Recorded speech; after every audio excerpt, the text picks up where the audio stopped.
उत्तर भारत के बाद अब मध्य भारत की तस्वीर क्या होती है और पश्चिमी भारत क्या कहता है, ये भी जानना अपने आप में बहुत महत्वपूर्ण और दिलचस्प हो जाता है कि अगर आज होते हैं चुनाव तो वोट शेयर किस पार्टी को कितने मिलने वाले हैं। और अब हेलीकॉप्टर आ गया है बिल्कुल ऊपर मेरे, और यहाँ पर देखिए पश्चिम मध्य भारत में कुल हैं 118 सीटें। बेहतरीन प्रदर्शन 2014 में किया था बीजेपी ने, लेकिन इस बार देखिए प्लस यानी कि प्लस में ही है भारतीय जनता पार्टी, और इस तरह से 56% वोट शेयर हासिल करती हुई बीजेपी एनडीए के सहयोगी दलों के साथ नजर आ रही है।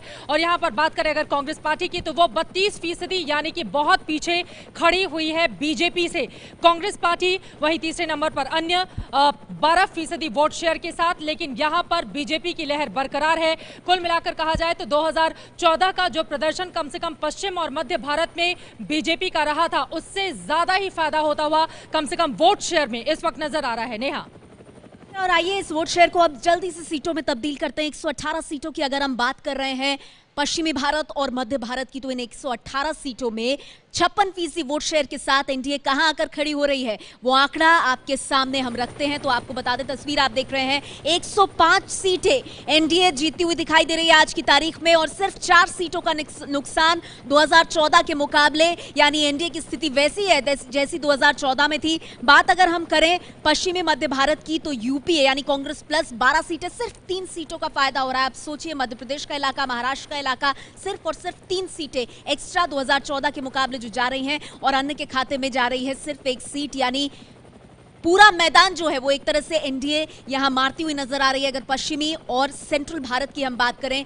जहां पूरी तरह से आप देख रहे हैं कि 118 सीटों में से 105 सीटें पूरी तरह से जा रही हैं एनडीए के खाते में। और एक बड़ी तस्वीर आपके सामने हम रखेंगे, क्योंकि अब पूर्वी भारत, उत्तरी भारत, पश्चिमी और मध्य भारत की हमने बात कर ली। 118 में से 105 सीटें एनडीए को मिलने का अनुमान। वेस्टर्न और सेंट्रल इंडिया में एनडीए को 4 सीटों का नुकसान हो रहा है, लेकिन यह नुकसान कोई बड़ी बात नहीं है। पश्चिमी और मध्य भारत में भी मोदी का जबरदस्त डंका, 118 में से 105 सीटें एनडीए को मिलने का अनुमान है, 4 सीटों का नुकसान, लेकिन यह ऐसा कोई नुकसान नहीं है जिससे जरा सी भी आंच आए। और पश्चिम मध्य भारत के हम अगर राज्यों की बात करें तो उसमें महाराष्ट्र, गुजरात, मध्य प्रदेश, छत्तीसगढ़, ये वो राज्य हैं जो पश्चिम मध्य भारत में आते हैं। और महाराष्ट्र हो, गुजरात हो, मध्य प्रदेश हो या छत्तीसगढ़ हो, नुकसान सिर्फ और सिर्फ 4 सीटों का, इतना बड़ा नहीं कि वो बिल्कुल भी परेशान कर सके एनडीए को। और हम आपको बता दें, अब तक हम आपको भारत के 3 जोन्स, 3 इलाके बता चुके हैं, तो एक बार उसकी बड़ी बातें देख लें। अब तक 411 सीटों का अनुमान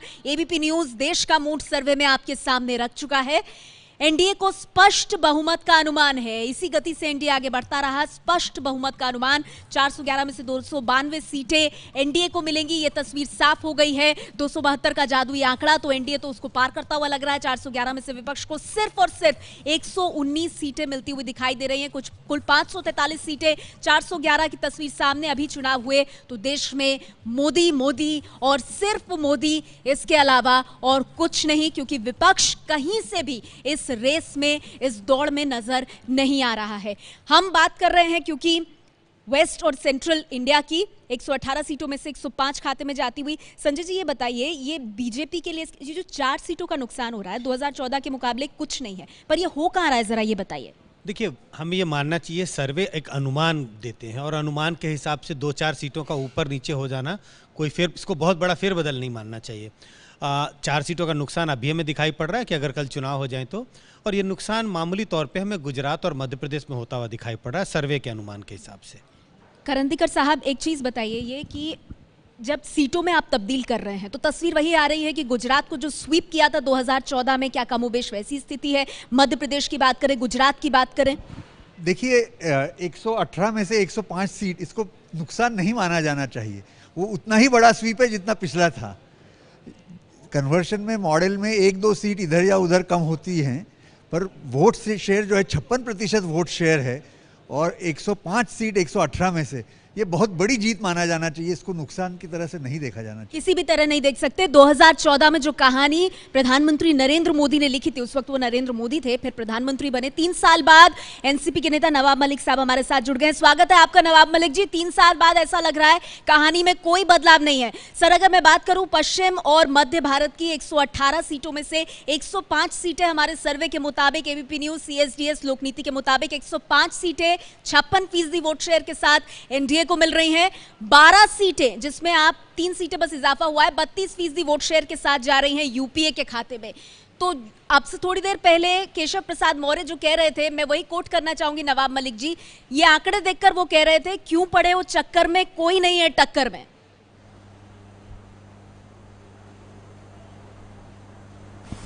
नहीं, ठीक है, भारतीय जनता पार्टी के लोगों की क्या भाषा है उस पर कोई टिप्पणी नहीं करनी। अब आप एनडीए को लेकर सर्वे कर रहे हैं, पश्चिमी भारत में और मध्य भारत के जो राज्य हैं उसमें देश का दूसरे नंबर का सबसे बड़ा राज्य महाराष्ट्र है। क्या महाराष्ट्र में एनडीए इंटैक्ट रहेगा लोकसभा तक? जो शिवसेना भारतीय जनता पार्टी साथ में लोकसभा में थी, विधानसभा में अलग लड़ी, अगले लोकसभा में ये साथ में रहेंगे? ये सबसे बड़ा सवाल है। निश्चित रूप से आपका सर्वे है, अनुमान है, आपका मेथड है, हम उस पर कोई बात नहीं करना चाहते, लेकिन अभी चुनाव को काफी समय है। हो सकता है कि सरकार अपनी बातों को ज्यादा प्रचारित कर रही है या जो गलतियां हैं उसको प्रचार करने में लोग कम पड़ रहे हैं, लेकिन अगर एनडीए इंटैक्ट रहा, मतलब नवाब मलिक साहब आप ये कह रहे हैं ये तो विपक्ष की भी विफलता है ना। लोकसभा चुनाव महाराष्ट्र के, फिर विधानसभा चुनाव, फिर उसके बाद बीएमसी के चुनाव, आपको मौका हर बार मिला है। आपसे मेरा मतलब है विपक्ष को बीजेपी के खिलाफ मौका हर बार मिला है, लेकिन अगर हर बार जनता वोट बीजेपी की झोली में डाल रही है तो मोदी मैजिक से इनकार क्यों?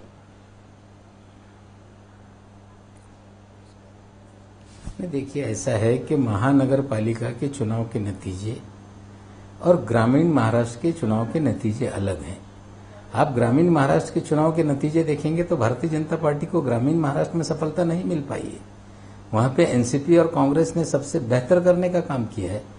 निश्चित रूप से शहर में जो पर प्रांतीय मतदाता है, कहीं ना कहीं उस पर भारतीय जनता पार्टी का प्रभाव है, लेकिन जिस तरह से किसानों की समस्या है, जिस तरह से और समस्याएं हैं, हमें लगता है कि सबसे पहले तो एनडीए इंटैक्ट रहने वाला नहीं, और 2 साल के बाद ये एक बड़ा सवाल आप बार बार उठा रहे हैं कि क्या महाराष्ट्र में शिवसेना बीजेपी के साथ रहेगी या नहीं रहेगी। इस पर मैं आगे आऊंगी, लेकिन कुछ सवाल हैं आपसे, जल्दी से वो सवाल आपके सामने रखना चाहेंगे। जी, अशोक वानखड़े बोल रहा हूँ।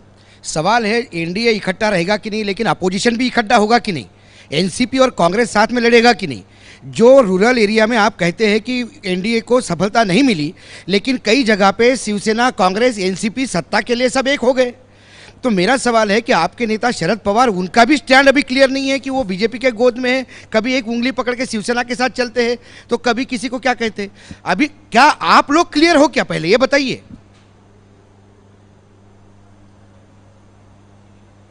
देखिए वानखेड़े जी, आप गोद में कौन लेट रहा है, कौन बैठ रहा है, वो आप बेहतर जानते होंगे। हम स्पष्ट रूप से शिवसेना भारतीय जनता पार्टी से समान दूरी बनाएंगे, और गैर शिवसेना भारतीय जनता पार्टी के जो दल हैं, पिछले 3 महीने से महाराष्ट्र में जो भी संघर्ष किसानों को लेकर लड़ा जा रहा है, उसमें सारे गैर बीजेपी, गैर शिवसेना दल एक साथ हैं, और आपको आगामी चुनाव में चीजें नजर आएगी। अब एक नई महानगर पालिका बनी है पनवेल, जहां पे भारतीय जनता पार्टी बहुत बड़ी सफलता हासिल की थी उसने विधानसभा के चुनाव में।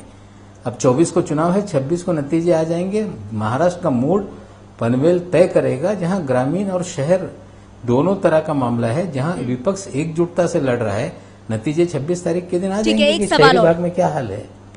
आप छोटी छोटी जीत को बहुत बड़ी बनाकर बता रहे हैं, लेकिन ऐसी छोटी जीत ने आपको कोई बड़ी सफलता अभी तक महाराष्ट्र में तो नहीं दिलाई है। महाराष्ट्र में क्या, अगर विपक्ष को इकट्ठा करे तो मुझे पूरे भारत में नहीं दिखाई देता।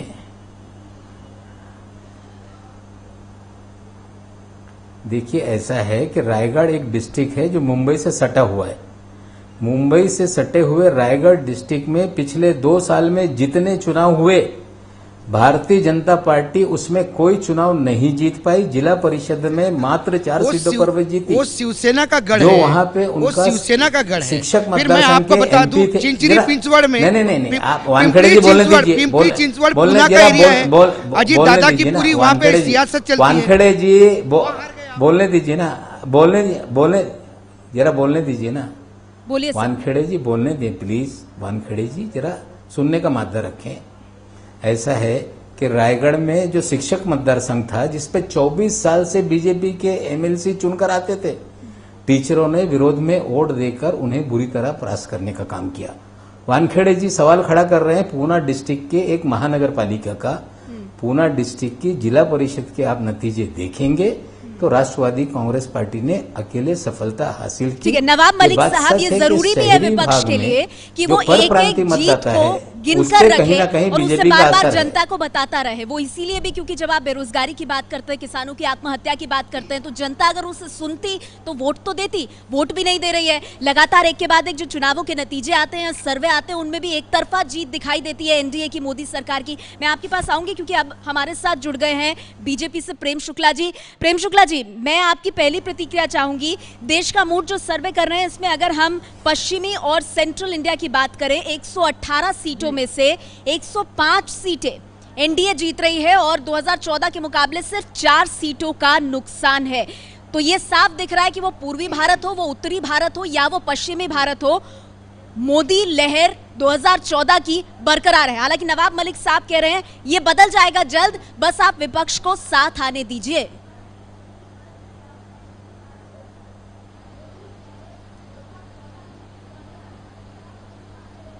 नहीं, आदरणीय नरेंद्र मोदी जी के नेतृत्व में केंद्र सरकार ने जिस तरह से काम किया है और विविध राज्यों में भारतीय जनता पार्टी के मुख्यमंत्रियों को नेतृत्व में जिस तरह से काम चल रहा है, उसके चलते आम जनता का विश्वास भारतीय जनता पार्टी के प्रति लगातार सुदृढ़ हुआ है। इसलिए और ये आप देखेंगे कि चुनाव जितना चढ़ता जाएगा, यानी 2019 जितना निकट आएगा, वो जो काम शुरू हुए उनका रिजल्ट जिस तरह से और बेहतर आना शुरू होगा, उसके बाद ये जो आप दिख रहे हैं कुछ नुकसान भी जो आपको दिखाई दे रहा है, ये नुकसान आपको लाभ में तब्दील होते हुए और कई नुकसान बढ़ तो नहीं जाएगा। नवाब मलिक साहब कह रहे हैं शिवसेना रहेगी पूरे भारत में, महाराष्ट्र में बीजेपी बीजेपी के साथ, केंद्र में शिवसेना एनडीए के साथ रहेगी। देखिए भारतीय जनता, देखिए जिस तरह से महानगर स्वायत्त निकायों को चुनाव को देखें कि शिवसेना साथ जहां रही वहां भी भारतीय जनता पार्टी को लाभ हुआ और जहां साथ नहीं रही वहां भी भारतीय जनता पार्टी को लाभ हुआ। आदरणीय नवाब मलिक जी जब मुंबई महानगर पालिका, ठाणे महानगर पालिका, उल्लासनगर समेत 10 महानगर पालिकाओं के चुनाव हो रहे थे और शिवसेना भारतीय जनता पार्टी से अलग लड़ रही थी, तब कांग्रेस और एनसीपी के नेता बारंबार कह रहे थे कि अब तो भारतीय जनता पार्टी डूब गई क्योंकि भारतीय जनता पार्टी नहीं। लेकिन जब परिणाम आए तो ये दिखाई दिया सिर्फ ठाणे छोड़कर भारतीय जनता पार्टी को सारी महानगर पालिकाओं में, यहां तक कि पिंपरी चिंचवड़ जिसका वानखेड़े जी जिक्र कर रहे थे, जिसको अजीत पवार का बाले किल्ला माना जाता था, वहां भी भारतीय जनता पार्टी सत्ता संस्थापना में सफल हुई। तो मलिक साहब ये दाव तो पुराना है। अगर प्रेम शुक्ला जी की माने तो ये दाव तो आप जनता के बीच चल चुके हैं, ये दिखा रहा हूं और जनता ने बीएमसी में इस दाव को खारिज कर दिया। ग्रामीण नहीं ऐसे देखिए प्रेम जी जो बोल बीएमसी रहे में खारिज नहीं किया अच्छी ना, तरह जानते हैं 82 सीटें कि कहीं ना कहीं और जो आपने पर देखा प्रांतीय कांग्रेस बोलने दीजिए भारतीय जनता पार्टी को बोलने दीजिए ना, इसका लाभ मिल गया। हाँ ठीक है नवाब मलिक जी जवाब दीजिए इसका। बोलिए बोलने दीजिए। ऐसा पर प्रांतीय जो मतदाता है कहीं ना कहीं वो शिवसेना से अलग लड़कर हम शिवसेना से खिलाफ हैं, उसे कहीं ना कहीं अपनी तरफ खींचने का एक प्रयास है। लेकिन जब लोकसभा के चुनाव होंगे तो पूरे महाराष्ट्र में आप अलग चुनाव लड़ोगे, उसकी परिस्थितियां अलग बदलेंगी। महाराष्ट्र में कोई काम नहीं हो रहा, सिर्फ धार्मिक भावनाओं को भड़काकर, लोगों की भावनाओं से खेलकर मतों को हासिल करने का प्रयास है और ज्यादा दिन तक धार्मिक भावनाओं से खेलकर लोगों के वोट हासिल नहीं किए जा सकते। हमें लगता है जैसे जैसे समय जाएगा, किसान हो, बेरोजगारी हो, मजदूर हो, इनके सवाल जटिल होते जा रहे हैं। 3 साल तो चले गए, आने वाले अब तो आखिरी के 2 साल रणनीति बनाने के हैं। जो 3 साल में काम किया उसके लिए नवाब मलिक साहब 3 साल बाद तो ऐसा नहीं लगता है। आप जो परेशानियां गिना रहे हैं, मैं अगर एक वक्त के लिए मान भी लूं तो वोट कहाँ जा रहा है? बिना काम की जनता वोट दे रही है। जो आत्महत्या हो रही है उसमें, जो आत्महत्या हो रही है उसमें दुगना आंकड़ा बढ़ा हुआ है। महाराष्ट्र में क्राइम का सवाल है, मुख्यमंत्री के घर के सामने दिन दिहाड़े महीने में एक मर्डर हो रहा है। तो नवाब मलिक साहब आप जनता को समझा नहीं पा रहे, कानून व्यवस्था ये भी विफलता है आपकी। अगर सरकार सिर्फ मेकअप कर रही है, काम नहीं कर रही है, तो वो भी तो समझा सकते हैं जनता को। जनता समझ रही है और फिर भी वोट दे रही है। जनता समझ रही है, सिर्फ धार्मिक भावनाओं से खेल कर शुक्ला जी, ज्यादा सवाल दिन आपके तक लिए ये खेल चलेगा नहीं, चाहे महाराष्ट्र में नहीं चलेगा प्रेम शुक्ला जी, और देश सवाल में भी आपके नहीं लिए चलेगा। पूना म्युनिसिपल कॉर्पोरेशन आपने जीत ली, आपने नासिक म्युनिसिपल कॉर्पोरेशन जीत ली। नासिक में ओरिजिनल बीजेपी के 4 है, बाकी सब इधर से उधर से आए हुए। पूना में तो ये स्थिति हो गई कि गडकरी जी को खुद कहना पड़ा कि गुंडे बदमाश हुए तो क्या हुए, हमारे साथ आके ठीक हो जाएंगे। तो ओरिजिनल बीजेपी वाले तो कोई लड़े नहीं। प्रेम शुक्ला जी, एक संक्षेप में आपका जवाब, बहुत सारे सवाल हैं सर, जल्दी से। जी देखिए, नहीं देखिए, नीतियों और सिद्धांतों के आधार पर जो हमारे दल में आ रहे हैं और हमारे दल में आने के बाद हमारे नीतियों सिद्धांतों को स्वीकार कर भारतीय जनता पार्टी के नाम पर वोट मांग रहे हैं, तो इसको आप बाहरी भीतरी कैसे कहते हैं? अच्छा प्रेम शुक्ला जी, एक छोटा सा सवाल मेरा आपसे। अभी आपने कहा कि महाराष्ट्र के अंदर बीजेपी और शिवसेना जब अलग अलग लड़ी तब भी बीजेपी को फायदा हुआ, साथ में मिलकर लड़ी तब भी फायदा हुआ। तो लोकसभा चुनाव में बीजेपी को ज्यादा फायदा किसमें होगा, एनसीपी के साथ शिवसेना के साथ मिलकर लड़ने में या अलग अलग लड़ने में?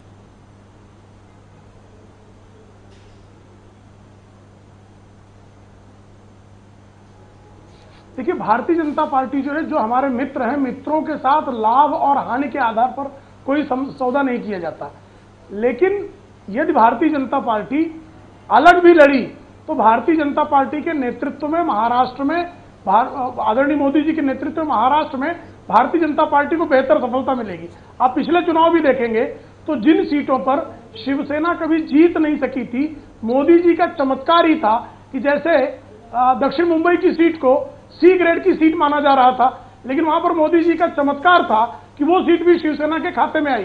तो शिवसेना हमारी साथी है, शिवसेना के साथ मिलकर चुनाव लड़ना हमारा एजेंडा है।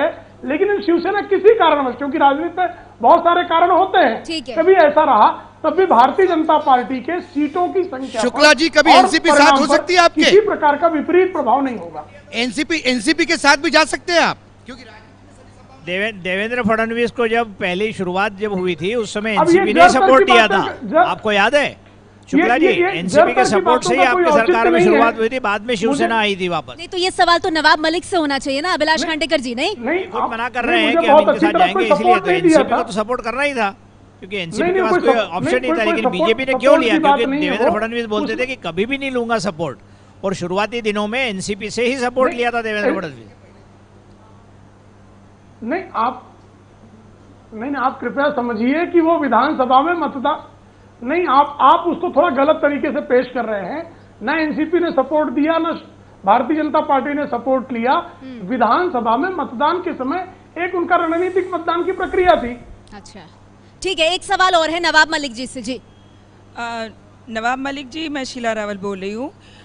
एक समय था हम शरद पवार को राष्ट्रीय मंच पे देखते थे और सारे विरोध पक्ष को इकट्ठा करने में वो लीड लेते थे।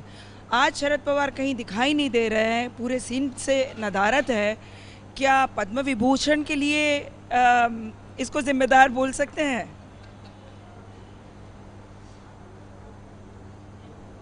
नहीं, देखिए रावत जी, हमारी राष्ट्रीय कार्यकारिणी की बैठक पिछले महीने हुई, जिसमें हमने प्रस्ताव पारित किया कि देश में गैर बीजेपी एनडीए दलों का एक मोर्चा बने और जिसमें पार्टी अपनी भूमिका लेकर आगे लोगों को जोड़े। पवार साहब इसको लेकर गंभीरता से लोगों के संपर्क में है। सोनिया जी से भी उनकी मुलाकात हो चुकी है और निश्चित रूप से आने वाले दिनों में देश में जो व्यापक मोर्चा बनेगा उसमें राष्ट्रवादी कांग्रेस पार्टी की भूमिका रहेगी।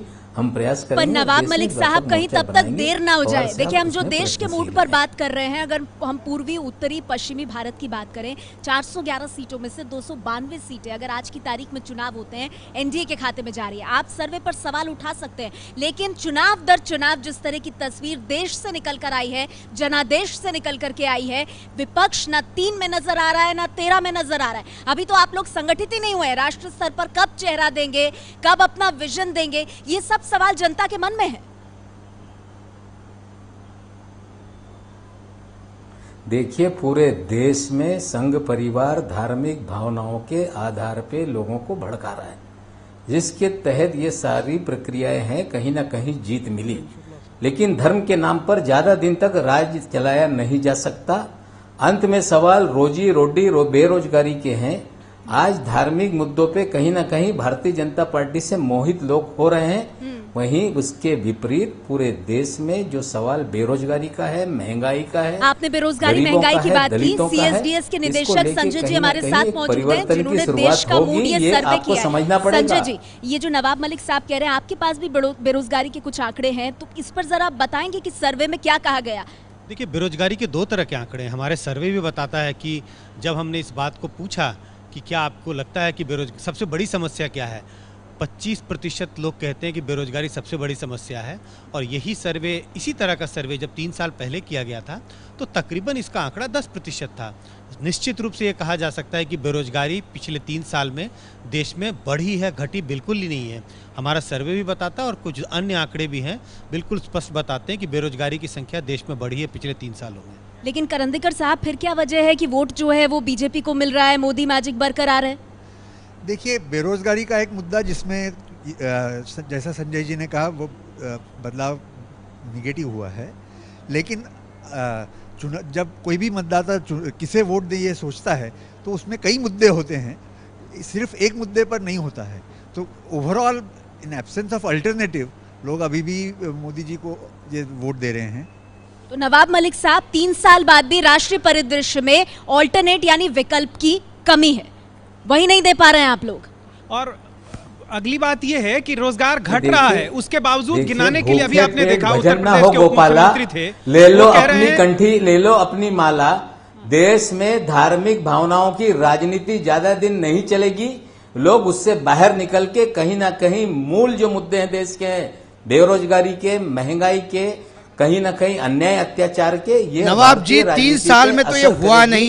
एक बिहार छोड़ा तो हर चुनाव भारतीय जनता पार्टी जीत रही है। नहीं, सुनिए वानखेड़े जी, मुझे बताइए, 3 साल बहुत बड़ा समय होता है। धर्म के आधार पर राजनीति की जा रही है, कहीं ना कहीं या तो आप लोगों को ये बताने में बीजेपी गलत कर रही है, नहीं कहीं ना कहीं रोजगार के सवाल उठेंगे। चलिए ठीक है, आप दोनों मेहमान हमारे साथ बने रहिए। प्रेम शुक्ला जी, आप ब्रेक के बाद इस पर जवाब दीजिएगा। धार्मिक भावना आहत करने का जो एक बड़ा आरोप लगा रहे हैं नवाब मलिक साहब, क्या वाकई में जनता उससे लेकर के लिए आपके लिए मुश्किलें खड़ी करेगी? हमें एक छोटा सा ब्रेक लेना होगा। ये है एबीपी न्यूज, आपको रखे आगे।